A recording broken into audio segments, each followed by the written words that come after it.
Hello everyone, class 6 Heritage Maths exercise 5.1 fraction दिया है। Fraction means होता है भिन्न। फ्रैक्शन को कैसे डिफाइन करते हैं? यदि कोई पूछ देता है कि what is a fraction, fraction है क्या, तो लिखते हैं fraction is a part of a whole thing. यानी फ्रैक्शन जो होता है किसी भी कंप्लीट वस्तु का एक पार्ट होता है, हिस्सा होता है। यानी जितने एक वस्तु को जितने भी पार्ट में हम डिवाइड करेंगे उसका एक पार्ट उतने टोटल पार्ट बाई के रूप में यूज़ किया जाता है। यानी जितना टोटल पार्ट होता है वो डेनोमिनेटर के रूप में यूज़ किया जाता है, और जो हम लेते हैं पार्ट उस वस्तु का उसको हम एज ए न्यूमरेटर एक्सप्रेस करते हैं। Parts of a fraction, fraction के कितने पार्ट्स होते हैं? फ्रैक्शन के दो पार्ट होते हैं, एक न्यूमरेटर होता है और एक डेनोमिनेटर होता है। अपर पार्ट क्या कहलाता है? न्यूमरेटर, और लोअर पार्ट कहलाता है डेनोमिनेटर। क्लियर? 1/2 जैसे यहाँ पे दिया गया 1/2, 1/2 को हम बोलते हैं 1/2। 1/2 मीन्स होता है आधा। क्लियर? क्वेश्चन नंबर ए दिया गया है, tick the correct option. The shaded part shown in given figure represent the fraction.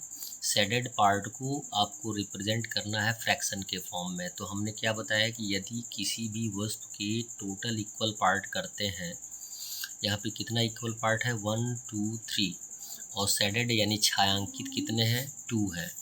तो छायांकित पार्ट को, जितने पार्ट को हम लेते हैं उसको एज ए न्यूमरेटर लिखते हैं। यानी 2 छायांकित पार्ट है यानी शेडेड पार्ट है तो 2 लिख देंगे, और टोटल पार्ट कितना है? 3 है, तो उसको एज ए डेनोमिनेटर लिख देंगे। तो आंसर आ जाएगा बी यानी 2/3।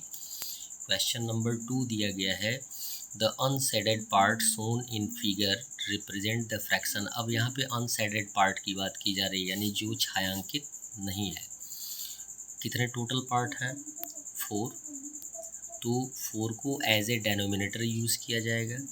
और अनशेडेड पार्ट की बात की जा रही है, तो अनशेडेड पार्ट कितने हैं? काउंट कर लेंगे 1 2 3। क्लियर? तो हो जाएगा 3/4। क्वेश्चन नंबर 3 दिया गया है, the unshielded part shown in figure represents the fraction.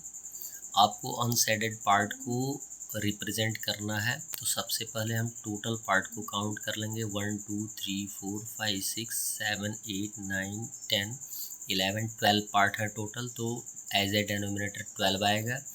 अब अनशेडेड की बात की गई है, जो छायांकित ना हो, तो काउंट कर लेंगे 1 2 3 4 5, तो 5 बाई कितना हो जाएगा? 12। आंसर आ जाएगा। क्वेश्चन नंबर 4 दिया है, त्रिशा है 6 एप्पल्स। त्रिशा के पास 6 एप्पल्स थे। She gives 2 apples to Ankush, then number of apples in the form of fraction she has with her. अब उसके पास कुल कितने फ्रैक्शन, कौन से फ्रैक्शन एप्पल बचे हुए हैं? तो उसके पास कुल टोटल कितने एप्पल्स हैं? 6 है, तो एज ए डेनोमिनेटर कितना आ जाएगा? 6। क्लियर? और उसमें से उसने 2 अंकुश को दे दिया है, तो 2 निकल गया, यानी 2 पार्ट जो होगा वो एज ए न्यूमरेटर यूज़ किया जाएगा। यानी ऑप्शन ए इज़ करेक्ट है, 2/6।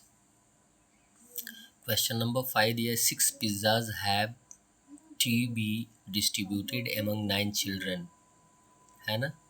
ये 6 पिज़्ज़ाज को आपको 9 स्टूडेंट में इक्वल डिस्ट्रीब्यूट करना है। ईच विल गेट पिज़्ज़ाज, प्रत्येक बच्चे